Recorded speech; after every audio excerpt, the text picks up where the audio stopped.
Holler if you hear me. And welcome to Tonight. You see this right here, our latest edition of Art Uncensored right there. Why am I just focusing on this? Because we got ourselves a little show to do where, yes, we're going to have ourselves some wrestling action as we usually do Monday nights. But also, I just wanted you all to have a better look at what this is. My creation is not actually my creation. I will give you more details on my actual creation, Tanya, Lady of the Blade, later, but also want you all to know and to see that what I got is right here a show I have been recently watching, a show I've heard of for years and had seen it be talked about online, but now are finally getting into it my very own self. That is, of course, Lex, a very bizarre kind of show. That's the first thing I'll say about it. It is very, very bizarre.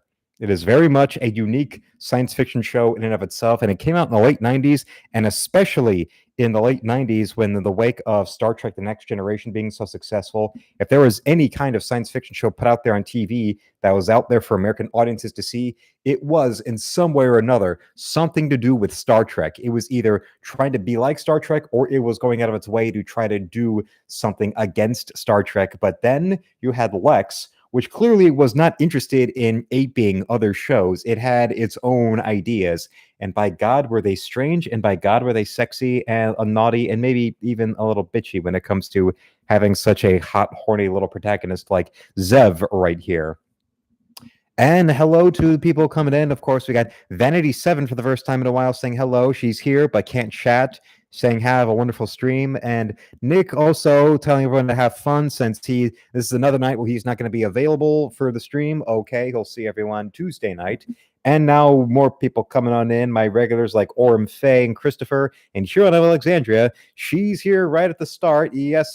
Apparently her exam came early, so she could be here for right from the inception of the show. Bub66, and of course, here on her most recent date. Yes, that went well. I believe that was the third date. So I'll leave it to everyone else out there to say what it is they expect of the third date. Because it's a matter of priorities, and right here, right now, my first priority is to give you all a nice big honker and fucking show. But what kind of big honker and fucking show at that time? Right here, right now, this time, it is. We got this to go. And we're live, everybody. Ladies and gentlemen, boys and girls, children of all ages, welcome to tonight's edition of HCW Monday Madness. As always, it is I, Jimmy Jones, alongside me is Oklahoma, for another night of spectacular wrestling action.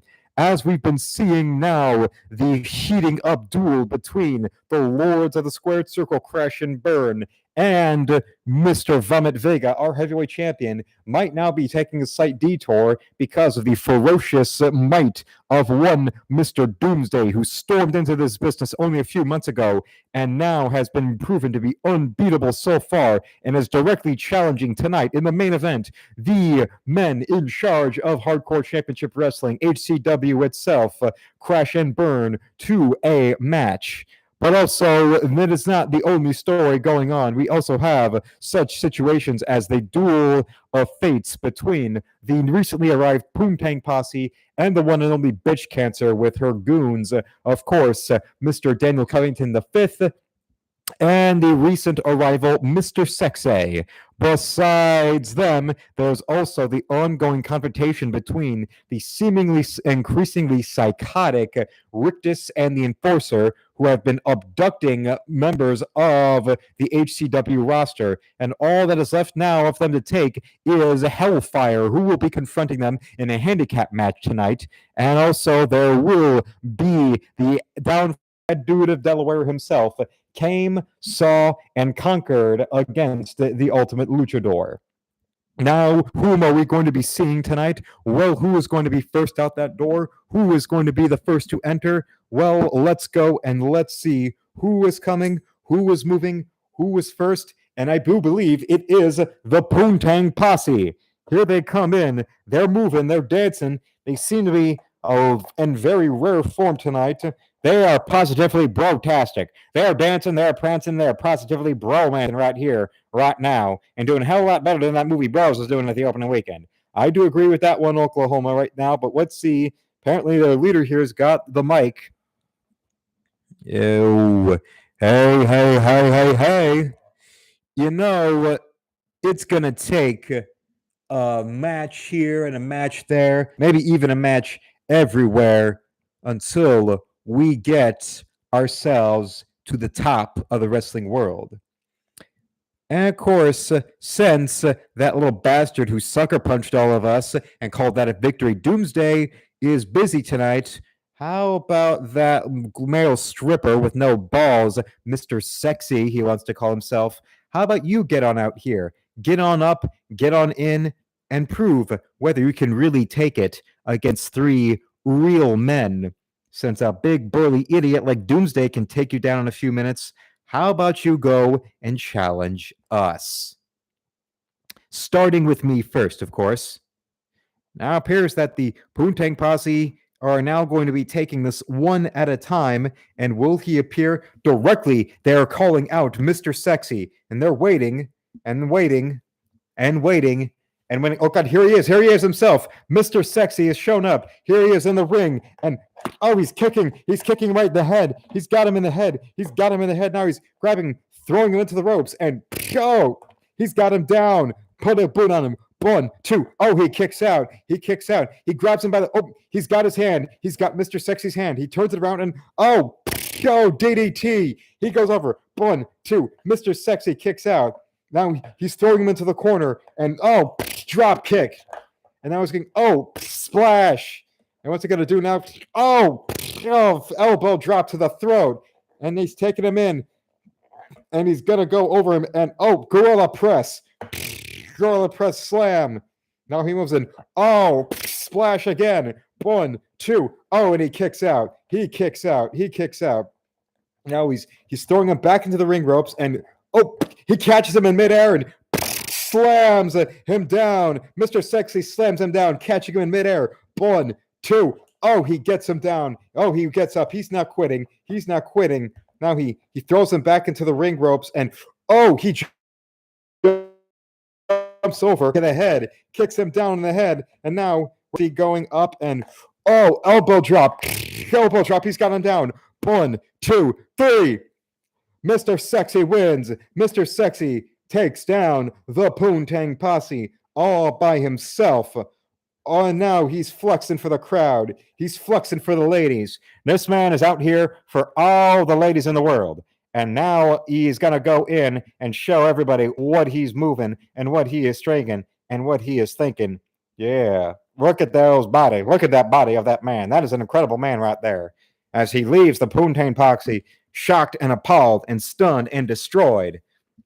And now we're going to have to move on next here. Past once again back to the Arsenal, where, speaking of the main event tonight, we've got the bad dude of Delaware, Corn Pop, is now going to have himself an interview with the one and only Doomsday. Welcome back once again to the tranquility and intensity of the Arsenal with the one and only Corn Pop. And right here, I've got the man who's going to be challenging the owners of HCW tonight, of Hardcore Championship Wrestling. Here is Doomsday. Now, I just would like to know, do you think, since you've been having such an incredible win streak, a lot like my win streak, I just want to know, what exactly do you think are the chances for the Lords of the Squared Circle? Their chances? I'll tell you what their chances are. Next to none. Strong, simple words. But strong, simple words like that don't mean nothing when it comes to getting into the ring. You've been being able to smash all over the bottom of the card, but now you're trying to get your way to the main event. Now that you got your first main event match now, that doesn't mean you're actually a main eventer. That means you still got people to go through, people that are going to be much tougher and stronger than some pretty boy or some guys who won't shut up about Poontang. And that includes men like me.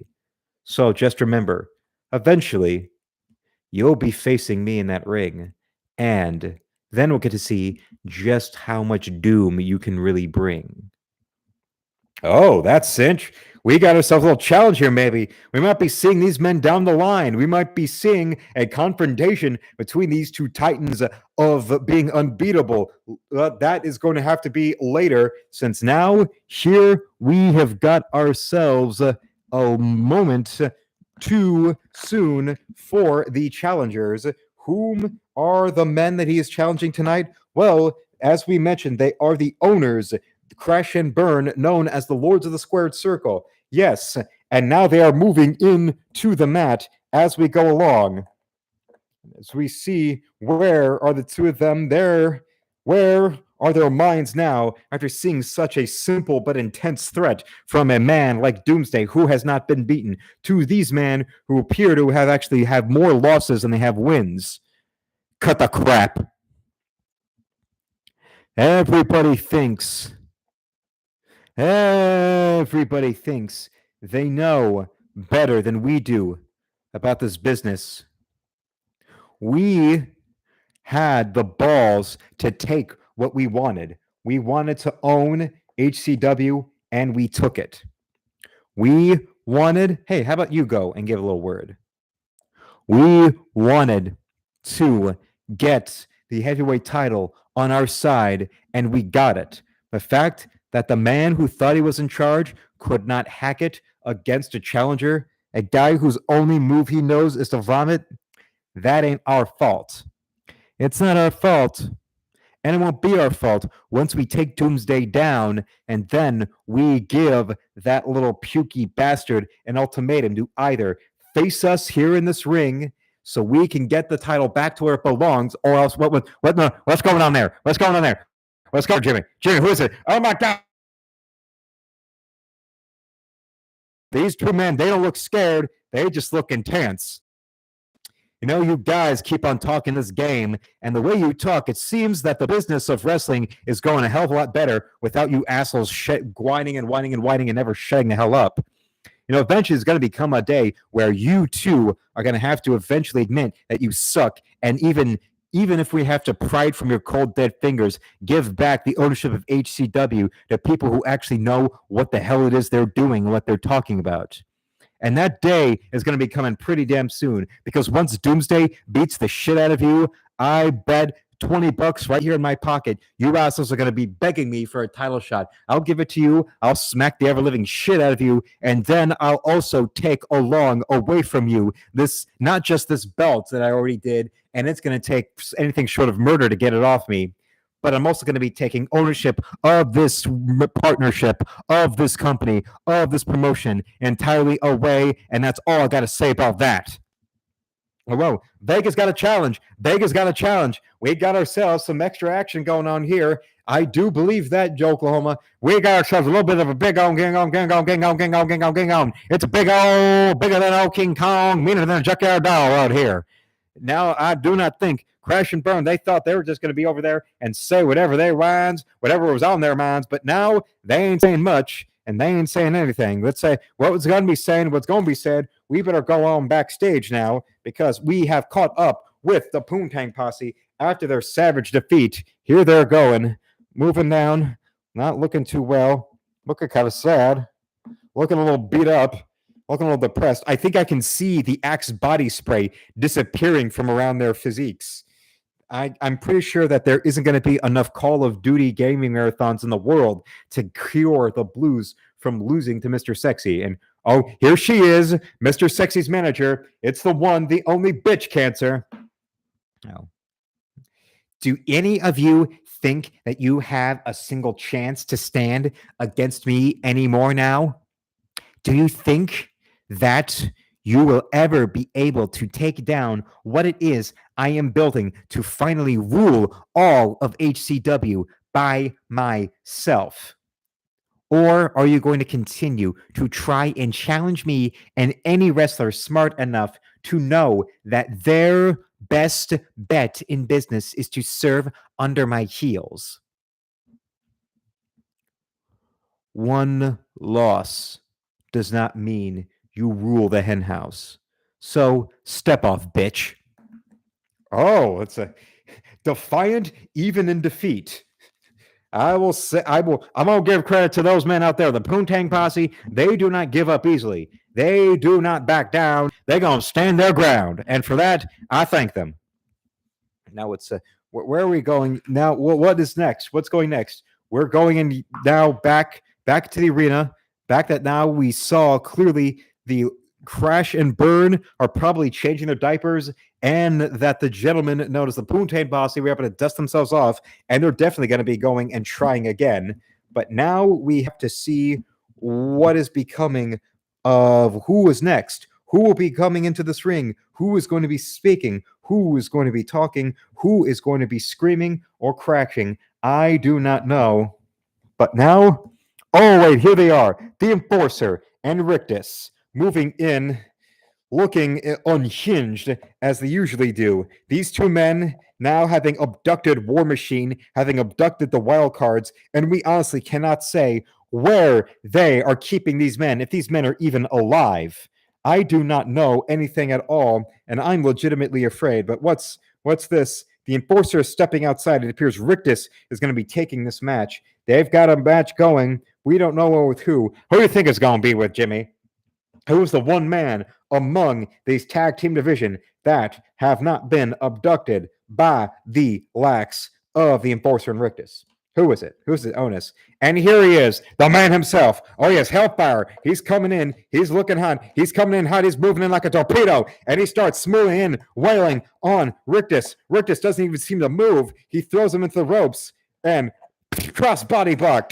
Oh, he's got him. Now is he throwing in? And, oh, with a body slam. And now he's picking him up again and, oh, throwing him in. And, oh, frog splash. He's got up in 1, 2, 3, 4, 5, 6, 7, 8, 9, 10. Oh God, where's he gonna go? And oh, suplex. Oh no, and oh, another suplex. Now he's picking him up and oh, pile driver. Now he goes up the ropes and oh, frog splash. I can't believe it. Now he's throwing him in and oh, Katarana. He's got him down. Now he's going in again and oh, another Hurricanrana out the ring and crashes right into the Enforcer. He tags in and out. The Enforcer gets into the ring. And he's got him by the throat. And oh, slams him down. Now he's going in. 1, 2. Hellfire kicks out. And oh, he's got him again. He's got Hellfire again. And now, Child Driver. He puts his boot on him. 1, 2. Oh, he kicks out. Now he throws him back in there. And he goes in and oh, head first into the corner. He jumps around, and now he's got him. And oh, Canadian Destroyer. What's he gonna do next? He's going in and he's got him down in a Boston Crab. And now he twists him in and head first into the rope. Oh, head first into the corner. And now drop kicks him. And now kicks him square in the nuts. Oh, and he's down. What's he doing? He's picking him up and he's throwing him out the ring. Now what's he doing? He's grabbing them both by the ring, and it appears in a retaliatory move, Oklahoma, that Hellfire is abducting the Enforcer and Rictus. Where is he going to be taking them? What is he going to be doing with them? We do not know. They're going clean out of the arena. Clear out of the arena. Where's next? Where are we going? We don't know. What's happening here? What's happening? I do not know. Jimmy, where they're going? We got the cameras cannot follow where Hellfire is taking the Enforcer and Rictus. We do not know what is happening. What is moving? Where I cannot see. What is going on? What's going on? We better get someone out here. We got a problem here now. Where's it moving? And what's this? And oh no, here he is, having lost his once and for all match last week. It is now Voncula, and he looks ever as emotionless as he always is. Do not be deterred by my defeat. My flock, you believe always in my ever vigilant power. You are the ones who are fully aware of the power of my vampiric nation. Yes, there is a nation of us out there. That is where I came from. That is where my father Caleb came from. And what something's going on. What's that? What's this? Oh, speaking of Caleb, there he is. Here we go. It's Caleb, Vomcula's father. Here he goes into the ring. We have yet to actually hear him say a single word to anybody. They turn around and now he's facing. Now he's going. Father, now I offer us to rule this together. Can this be a bond made between us again? I want to do penance for what I did to the family. I wish to do whatever it takes to atone my crimes against you, against our family line. They're standing there. They're standing ever vigilant. What's this? Well, what's going on? Oh, he's got his son by the throat. He's lifting him all the way up in the air, up by the throat, and slams him down to the mat. And where's he going? He's getting out, and Caleb, he's leaving his injured son in the middle of the ring, just laying there. That's what Vomcula is doing. He seems utterly stunned. It seems both men in this on-standing feud, both of them now have been utterly destroyed with a single move by the father of this vampire nation we are now hearing about. What will be coming up next? Who else will be taken? Maybe there's more of a threat to this Caleb gentleman than we thought before. I do believe that we might be seeing a little bit more of that going on out there in the future there, right there, Jimmy. Now, we're going backstage, and speaking of long-term feuds, we got now backstage we found the man seeming a little bit at a loss, the ultimate luchador. Or is he gone backstage and, hello there? What do you want, Goya? I just say you put up a good fight against Corn Pop, and maybe there is a future of you in wrestling after all. It does not take simply winning a match. How you go in a match, even if you lose, can really show a ability, a talent that could lead to the big time. You serious about that? You serious about that, Gavron? I am not joking when it comes to judging talent, and there is a future for you after all. There is a future for when the likes of you and the likes of Vega have the ability to make the main event their own personal property. And trust me, there is an ability I have to make that happen for you. What's this going here? What's this? Are we going to see some kind of alliance? What's this? What exactly is the offer that Mr. Sacco is insinuating here? We do it that way. We do have an update now. I do have something now. Now we're going backstage live. We have Cathode Ray is going to be interviewing Crash and Burn. Yes, the Lords of the Squared Circle here before their main event. We've got them right here. They're going to be saying a little bit, considering the hurricane of a night it's been for the two of them. Hello, I am Cathode Ray, and I'm here live with the owners of HCW, Crash and Burn. We're going to get a little bit of a minute here right before their main event. Now, sirs, all this talk, all this braggadocio between the two of you, do you really think that you stand a chance against this guy who's been able to destroy every single one of his opponents within a single minute? Well, then that means all we got to do is simply get this guy in the ring and make sure he lasts a minute and 1 second. Then he'll be completely gassed out, and then we'll make sure he does a lot more than just pass out. End of discussion. Okay, well, back to you guys. That seemed to be quite an intense, quick little moment. Now let's see where else. Let's see where their opponent is going to be backstage. We found him. Here's Doomsday backstage, going in. He's getting in ready. He's getting ready for wherever he's going to be doing before the match. And here we are. Here they go. The actual heavyweight champion, Vomit Vega. Now, I don't care if you go out there, if you win or lose. But either way, I know about guys like you. There's an awful lot of people you've got to actually go and stomp before you even get the chance to ever come within 5 feet of me. And I'm going to kick back and I'm going to relax. I'll keep beating whoever gets thrown at me until eventually your time comes. But then, trust me, the only way you're getting this belt off me is that you're going to have to kill me. I've done it before, Baldy. It's not something that's going to scare me away from getting what I deserve in this business. If that's what you think, then, well, challenge accepted. Oh, we got something going on there between these two. We don't know. Is there anybody here in the business here? Anybody in the main event or in the mid card that isn't challenging Doomsday for future events? I don't know, Jimmy, but I'm pretty sure that Doomsday is bringing an awful lot of intensity out there in the world of wrestling, and having so many challenges out there means this guy's probably got some game. He's got something to look about in the future. Now, as we get on finally to our main event tonight, as we get into the ring, who's coming first? Here he is, the one, the only Doomsday. Gets the arena, gets out there and moves. He's in the dead center. He's going screaming to the crowd, roaring to everybody.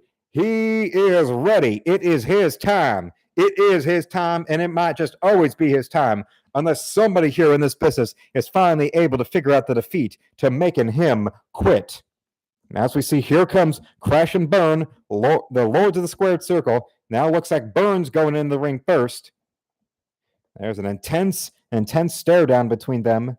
There they move. There they are going. There they are going. And oh, he punches him in. He punches. Doomsday's not moving. He's got him in right hook, left hook, right hook, left hook, and oh, immediately crashes to the ground. Oh, God, Crash is holding his head in pain. That drop kick did nothing to him. Now he runs in and, oh, he's got him by the throat. He's got him by the throat. He picks him up, and what's he doing? Oh, knee over the back. Oh, and Crash goes down. Now he's picking him up, and oh, he's got him in the air. He's got him in the air, and he throws him at Burn. Oh, and he crashes. Both of them crash into each other. Now what's up? Now Burn gets into the ring. He's going up, and oh, he catches him mid-jump, gets him up, and oh, suplex. Gets him in a suplex. Now what's he doing? He's getting into the ring, and he's going up, and oh, moonsault. Oh, moonsault. We just figured out that Doomsday's body weight is 425 pounds. 425 pounds of force just crashed onto one of the owners of Hardcore Championship Wrestling. I do not believe that he is not going to be going home to the hospital in this moment right here. And cross body block. He's got him. For a 425-pound man, Doomsday can move like a luchador if he wants to. Now he's throwing it back, and drop kick. Oh, and another drop kick. Oh, he's got him down. Got him down for the count. Got him down, and now what's this? And oh, he's going to the ropes, and oh, splash, splash, splash, splash. And now, oh, God, is that your favorite movie, Jimmy? You like to say the name Splash. Throws him out of the arena. Oh, head first. Now Crash gets in. He's able to tag. He's clearly wounded, but he's still getting in. And he's trying to. Oh, he tried to punch. He catches his fist. He's getting him up. And oh, he's pulling him down. And head first into the corner. And now puts his boot on him. 1, 2, 3. Doomsday wins. He completely annihilates the owners of HCW. I cannot believe this. This man is unstoppable. This man just might be death and destruction in human form. And who will get their chance to challenge? Who will get their chance to be the man insane enough to think that they can face him in the squared circle? We will find out on next week's edition of HCW Monday Madness. What'd you all think of that? I also see that we've got Curtis D of Montana coming back into the stream, Guilty Gearhead as well, and also everybody. I hope in the stream I saw we had a new viewer coming in from that Umbrella Guys channel, Vessi, V-E-S-I, Vessi. Yes, everyone say hello to Vessi once again. Now that I'm here to interact with the audience because of the wrestling does give me a bit of a distraction, so interacting with the crowd. That is something to that's something that gets a little bit of a distraction. And also D What demanding a rematch. Yes, D What, that is D What's name, that is D What's handle. Let's see who else is going to be coming. Let's see if there's anyone else. Yes, no one can stop this man. He is on a path of destruction. It's like a Goro from Mortal Kombat, the original Mortal Kombat, when you would get all those tag team matches you would win, and then he would just show up and stomp you in like a minute. Although I did figure out the system that the way to be able to at least survive Goro would be to just hit him and then duck and dodge away from Goro for the time clock to run out, and then he falls down. Goro is defeated. That was my strategy of beating Goro, was to wait out the time. Yes, endurance trial. The clock, time's up, ding, time, that kind of thing. Yes, it's been done before, but it's done, and I know I'm not the only one to use that strategy, but it's done for a good reason. It is a very damn worthy strategy to have, as I attempt to go and reach and pick up some illustrations that fell on the ground, but I can't get them. Let's appear to just go and...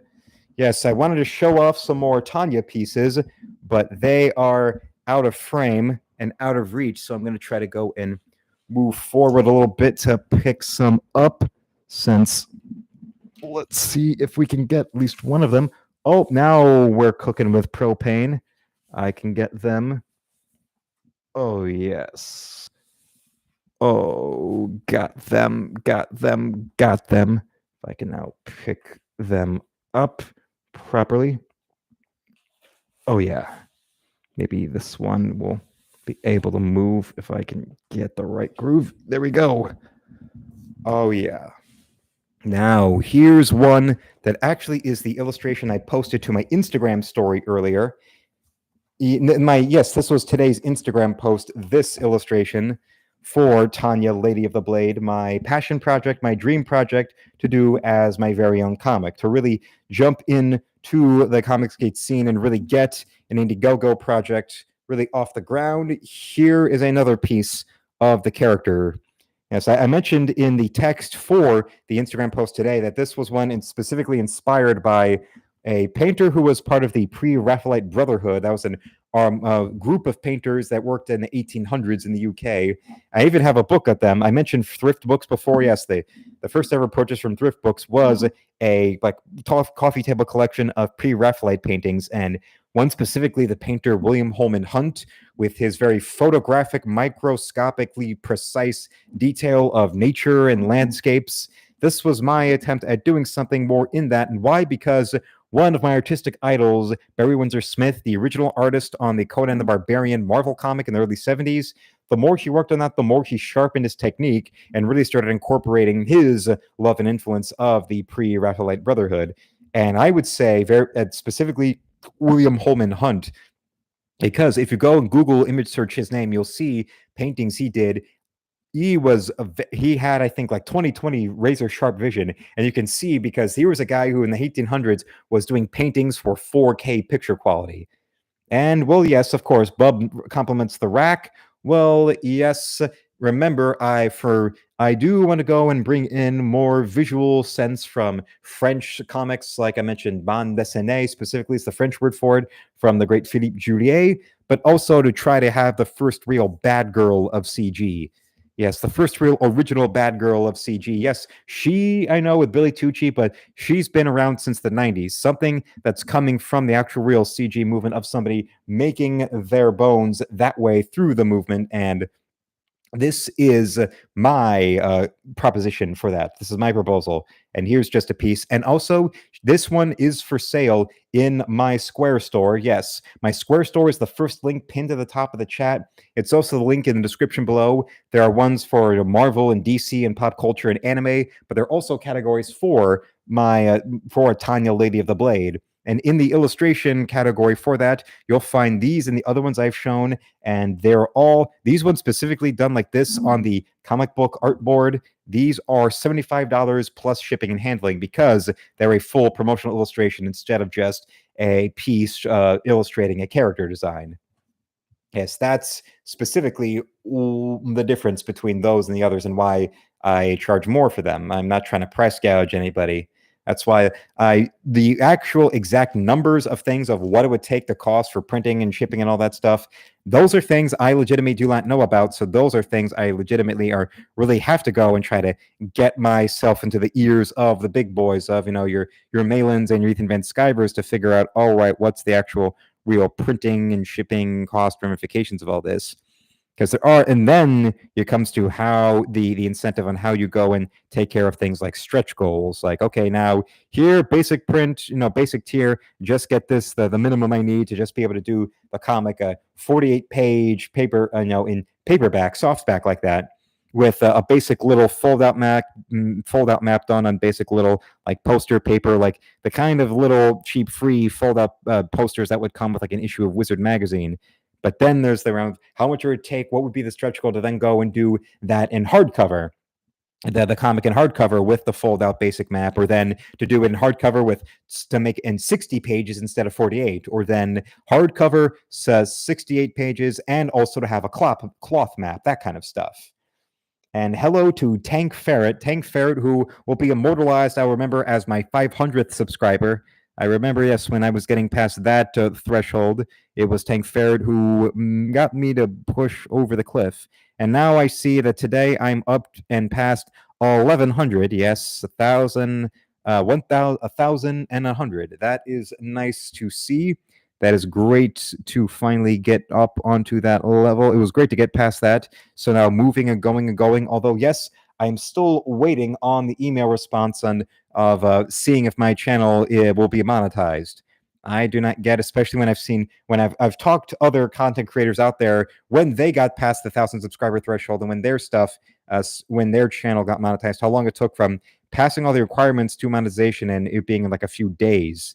So now I'm especially like just sitting there. It reminds me of the last chapter to the book Fantastic Mr. Fox, where there's the hunters that are trying to go and hunt Mr. Fox, and they're just sitting there under the foxhole waiting for him to come out to shoot him. And just the last chapter, they're sitting there in the middle of the rain and they're still waiting. Yes, that's me. And Stevie J wants you all to know he got consent from the like button. And D What is in the chat. Hello to D What. Everybody say hello to D What, because yes, D What is here to be cool. Yes, too cool. Yes, too cool. D What. Yes, turn it up. Banging it. Now I understand. Turn it up.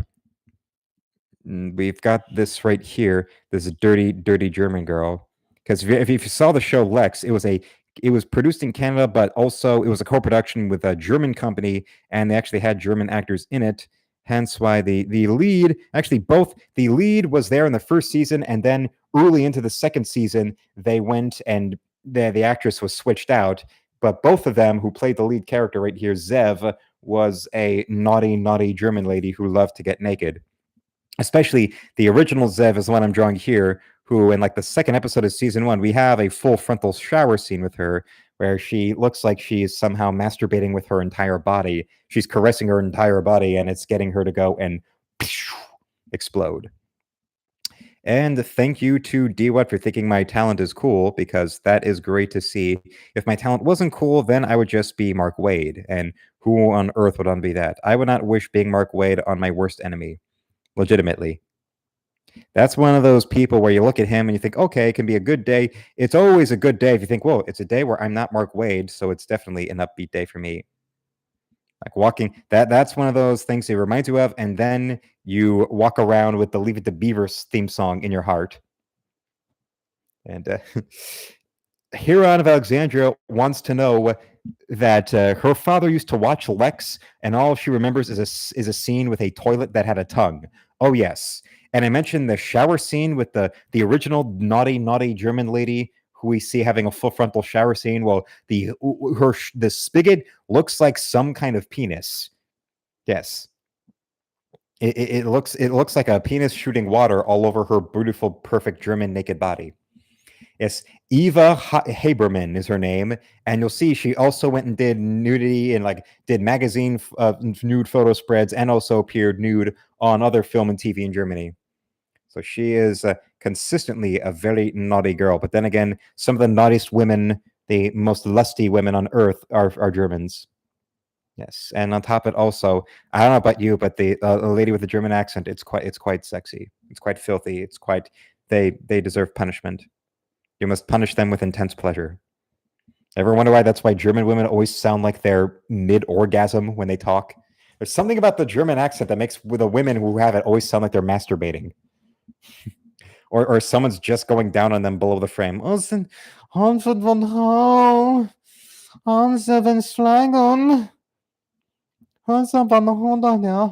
oh yes, Stefan. Especially, you feel sorry for the Zev character because the way her whole backstory is that she was like a fat, ugly woman that was going to be transformed and brainwashed into being a sex slave. But halfway through the transformation, where they just made her from fat and ugly to trim and sexy, they did not finish the whole process of brainwashing her. So it's only halfway done. Yes, she's slim and beautiful with the porn star sex drive, but there is nobody out there that can really satisfy her because there's this one weird looking ugly dude, Stanley Tweedle, who's the pilot of the titular ship Lex, but she wants nothing to do with him. She is like a Hollywood actress around a male feminist who she does not blow for career advancement.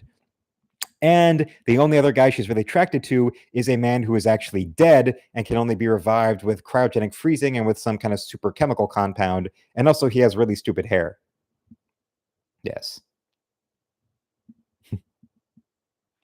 Here's one. Stevie J says, I will never look at the old German lady down the street the same way ever again. Well, I've seen older German women, and another thing about them, it's not just a matter they always sound horny. It's also they don't seem to age the same way. Yes, there are unattractive German women, just they're unattractive women of like any nationality. But when it comes to attractive German women specifically, they seem to age far more sensuously than other kinds of nationalities of women do. Like, of course, Angela Merkel always has looked like Droopy the dog if Droopy the dog became a human woman. But there's the good-looking German women out there. They always look like they're the kind that they could be like in their 80s, and there'd still be dudes that want to bang them. And to answer the question from Curtis D. of Montana about the pens I'm using the Copic Multiliner SP pens. These are the Ferrari of professional drawing pens. Like Ethan Van Sciver swears by these, and he's the one with the multiple $1 million crowdfunding campaigns for his comics. He swears by these, and the price range are about like $70 to $100.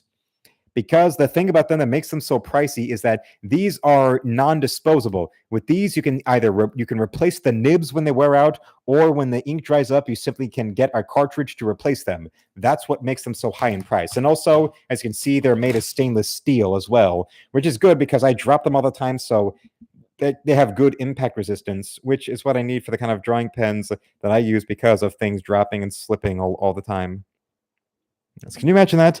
Being a German woman with a hyper accelerated libido out there in the depths of space, and you just know there's no one out there. No wonder there's so many shower scenes on the show, because the shower is the only kind of real satisfying erotic pleasure she can ever find. And especially with, I believe, the legitimately sexier second version of the character, the one who kind of looks like a German Kylie Minogue that was the replacement. Because I know there was someone here. Bub66. I think I liked the second Lex girl better. She was hot. Yes, the one who wore the belly shirts, and yes, she had the big blowjob lips. She looked like I said, like a German Kylie Minogue, which made her much naughtier. And also for how like openly like sex crazed the show always was, which is part of what gave it such a unique identity. It went beyond just simply having a woman in like 7 of 9 in her sexy skin tight little silver catsuit, or one scene or so of seeing Terry Farrell in a swimsuit on Deep Space Nine. They really incorporated it into the show. And also with the second Zev, the German Kylie Minogue, Xenia Seberg was the actress's name. You actually got to see her do a lot more nude shower scenes, or scenes where she's like naked face down on the bed. So she was a very, very, very naughty woman. She liked to... I just want to go and imagine and explain it to her parents. The father, I just want to be nude on the space show. I just want to show my breasts and wave my booty around. I just want to be seen. I like it when they want to fuck me on the space show. I want to travel. I want to get to the galaxy. Ooh. Oh, oh, oh. Mein daughter, why do you sound like you are pleasuring yourself? I'm not pleasuring myself. It's just you open the door, and the draft from the door, the wind from opening the door, it hit my coochie, and it makes me get so wet. Oh. Huh. Chastity belts don't work on German women. Trust me. You can go into that all they want. Instead, it just draws more attention and makes them even hornier. It's like you see those girls in those tight little bikinis at car washes. If you getting them all wet and all glistening in their nubile bikini bodies right there under all the water and soapy suds, it just makes them sexier.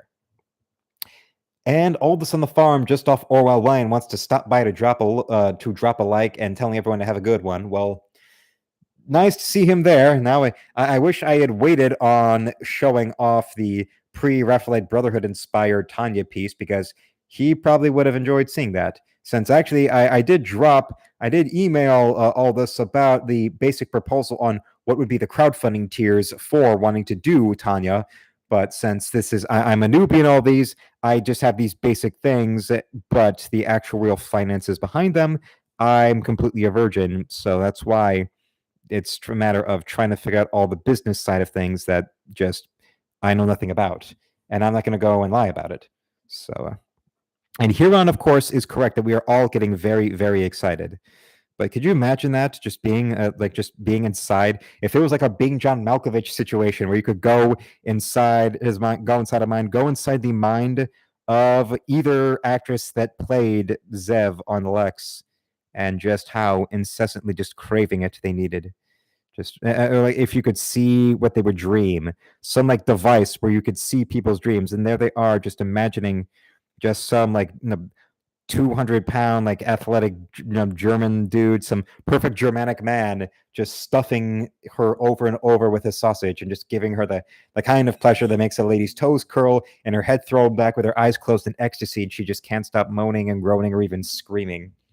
Depending on your disposition. There are the women out there who it's a much more internal process where, yes, they do orgasm, but they're far more quiet about it, but you can still see it across their face. Then there are those who escalating noise, and then there are those who just full on are just, ah! They are like a drunk Mel Gibson screaming at that retreat about who wants to eat? Who the fuck wants to eat? Go have something to eat. Hooray! That they have the vocal stability of drunk Mel Gibson when they just get what they want. What they need, what they just want, that wham, bam, bam, bam. And they're not the kind of wham bam thank you man types. They're the kind who just yeah, RMF wants to know who does that, just screaming like you're dying. Yes, that is also a thing where you have the couples out there where it does sound like there's a murder going on. I do remember hearing stuff. I think it was like it was some YouTube video of a group of people telling anecdotes about accidentally walking in on their parents having sex. And one of them thought that it was their mother. It was a boy. As a little boy, he thought that his dad was hurting his mom. Like he was beating his mom or something. So he jumped on the bed and started punching his father in the back to try and stop her from getting hurt. Yes. Yes. Yes. Yes. I'm not making the story up. Yes. What do you think of that one, ladies and gentlemen? Or there is another one out there where it was from that same anecdote of a guy walked in and he thought that they were wrestling, so he jumped on the bed and joined them because he thought they were having a wrestling match. Oh God, no.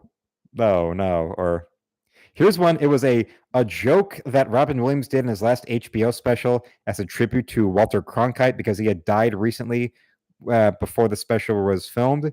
And he said he did a joke that he performed a joke that Cronkite liked as him. And he said, a married couple are having sex.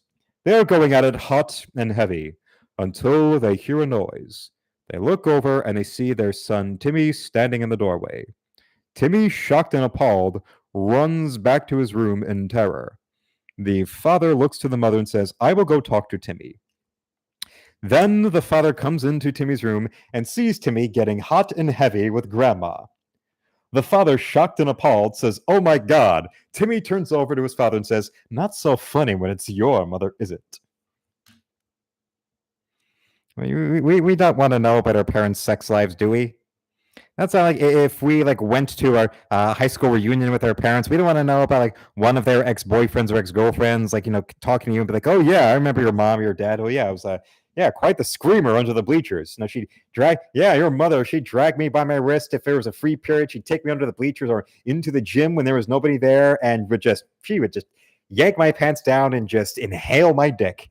She would just gag on it. She liked it. She was the kind where she'd be like gagging on it with her eyes all red, tears going down her face. It's like she wanted to asphyxiate on my schlong, and I loved every single second of it. And then there wasn't one time where it was during a really boring assembly. We both went up to the bathroom, and then I went to the bathroom. Then she dragged me into the girls' room, and that was my first time I had anal. Was your mother bent over the sink right there, one of the sinks in the girls' bathroom during an assembly about our future careers? It was senior year, and there I was just making her not be able to sit right or shit right for about 2 months. Bub66 wants to know, but what did Granny say about it? Oh, my grandson Timmy, he's actually quite the lover. He's going to grow up to be a man who's going to make a lot of ladies very, very happy someday. Maybe that horny little German lady on that outer space show will finally get the satisfaction she wants by meeting my little grandson Timmy. Now here, Sir Ubi-san wants to know, hey, question, how much would I have to pay you to draw Billy Hatcher from Sega, if you've played it, that is?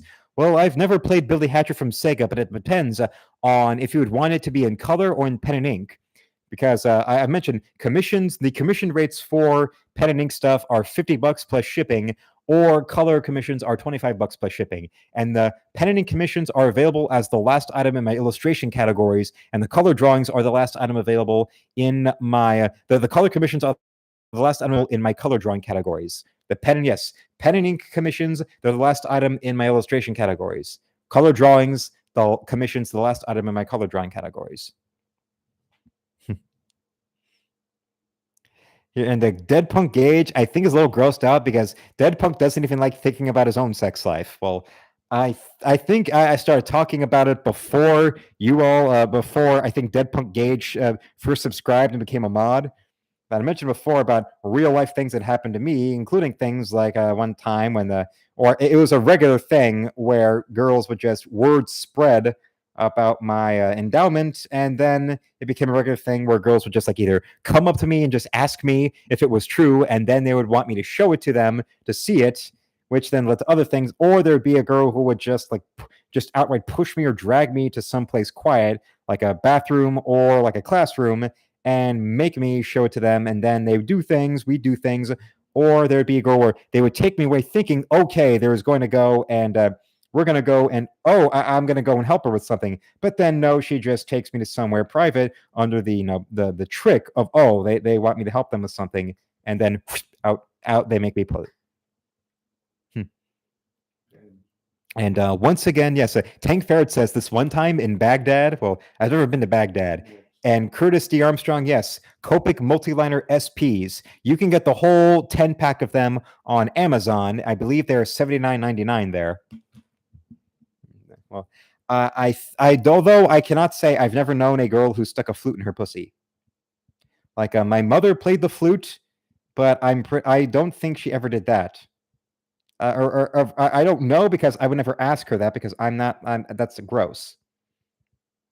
I mean, it's gross enough that the one time I tried to go and get my learner's permit while we were in the parking lot there driving away, my mother started talking to me about how I was hung perfectly fine, because she says, "Oh, boys at your age worry about that. And I saw you in the shower last night. It's perfectly fine down there." And I just sat there. I don't remember saying anything, but I'm thinking, what mother talks to their son about their penis size? Why? And especially when I already failed at getting my learner's permit. Nope, no, she did not wash my back, Christopher. And Dead Punk, a flute, no. And other things, yes. Well, I don't know. I'm guessing in real life there are flutists, flautists in band camp who did stick a flute in their pussy. What do you think? Just because I'm in the band, I don't know how to get myself off? That's what half of band camp is, sex ed. Say my name, bitch! Hey, either way, that lady's got the residuals from Buffy the Vampire Slayer and How I Met Your Mother, so she could be known as the band camp girl for the rest of her life. It ain't gonna. It'll be okay. She's not nowhere near as desperate as other actors from the cast there. I can swear on that. And Geek Avengers in the chat. Yes, Eva or Ava Haberman, hubba hubba. Although, yes, that's a thing. When Eva Haberman, she left the show, they needed to replace her. They went with the nuclear option for who was a German woman out there hotter than her to bring on the show. And Heidi Klum is not an actress. Your videos of me. And here, Surubi-san says, my videos of drawing while talking reminds him of Mark Crilly doing commentary on random things. Well, now I wish I knew who Mark Crilly was, because I'm completely now stuck on that, but I'll have to go and look him up, because I do not know what that is, although I do say, though, I've not seen enough. I finally found Lex and have been watching it, but I'm only into the second season, so I'm not enough into it yet to see if Zena Seberg did nudity. Yes, there was full frontal nudity from Miss Haberman on Lex on the first season, and of course in other things she did in her native roles in Germany. There, very very dirty girl, she's saying. I mean, full frontal nude on a boat. There's even a photo spread where there she is in the beach with the sand caking across her gorgeous naked body. She is just that dirty, dirty little woman. She is very filthy. She is very dirty. But then again, remember, that's how German women are. They're dirty, and they like it, and I like it. Oh, yeah. So there was a German exchange student I knew in high school, and remember what I said about girls that would just like take me aside and want to see it? Well, there she was, and she wanted to talk to me about something, but then she wound up pushing me near this one corner of the school, this one corner where nobody was around. And well, initially she just started rubbing her hand on the front of my pants and started saying, oh, so it is true what they say about you. And then took me into a bathroom and went and saw it herself. Yes. And Geek Avenger, the carpet matched the drapes in those scenes, if I recall. Well, if you're talking about Ava, yes, the carpet did match the drapes. She was a very dirty, dirty girl. She's a dirty, foul little German. But then again, I like them that way. I like them dirty and foul. And no, not like birds. I mean foul, like they're somebody who just... No wonder they needed so many shower scenes, because they were such dirty, dirty girls. They needed to shower so much in order to stay clean. How dirty girls get clean, that's how they do it. And German women are very, very, very dirty, to the point where I can imagine it being frustrating for like an American to be with a German woman, because you just wonder, just how damn dirty are you? And they just keep finding new and exciting ways to show just the depths of their dirtiness. Dead Punk Gage joking, the teen years, such memories. I wonder, I don't know if Dead Punk's referring to his memories or, my memories I've been talking more and more and more about, because, well, according to Instant Karma and other female fans of mine, apparently I'm either a cutie pie or I'm hot. Yes, it was Instant Karma who outright said, and also Vanessa V, who talked about me being a hottie. Well, maybe I'll be doing more streams with my shirt off then in the future. And of course, don't forget, around January, I'll be having a 1 year later Luke's Quest progress video on my whole fitness regime. I did the one September because I wanted to do 8 months later. Well, now it'll be a 1 year later. That will happen early on in January, because it was early in January when I first went on the new regime in reaction to the horrible chest pains and vomiting spells from the all red meat diet I'd been on, or like consistently having a nearly daily intake of red meat, which was, yes, a very bad decision. But now I am moving on from that, recovering from that, because I need to keep my health up in order to keep up with the endless naughtiness of this dirty, dirty German woman. There are lots of dirty, dirty German women. And who is my favorite artist? Asks Curtis D of Montana. Well, I'm going to have to say, now, if it's in comic books, I would have to say Frank Cho, actually, yes. Frank Cho would be my favorite in comics. The favorite in like fine art, well, I mentioned his name, William Holman Hunt. Yes, there is that. And now you see we have ourselves a finished Zev. So let me, I'll give you a nice little treat. Right there. Since you all think I'm so hot, there we go and give you all a little preview of that, even though my hair is a little messed up. So yes, I'd like to thank you all for watching. Don't forget to subscribe if you are new. Do not forget, if you're a returning viewer, check that you still are subscribed. And both new and returning, like and share. And besides that, do not forget, the best way to support my work is to shop on my Square store. The link is the first in the description below, where pen and ink illustrations like this one I've done are $25 plus shipping. I also have color drawings like the color version of Zev I did earlier today. They are $20 plus shipping, or you can commission me for a pen and ink piece. A pen and ink commission, they are $50 plus shipping. Color commissions are $25 plus shipping, and trading card commissions are available, $20 plus shipping. And they're available as the last items in my illustration categories, color drawing categories, and in my coffee sleeve Super Babes category.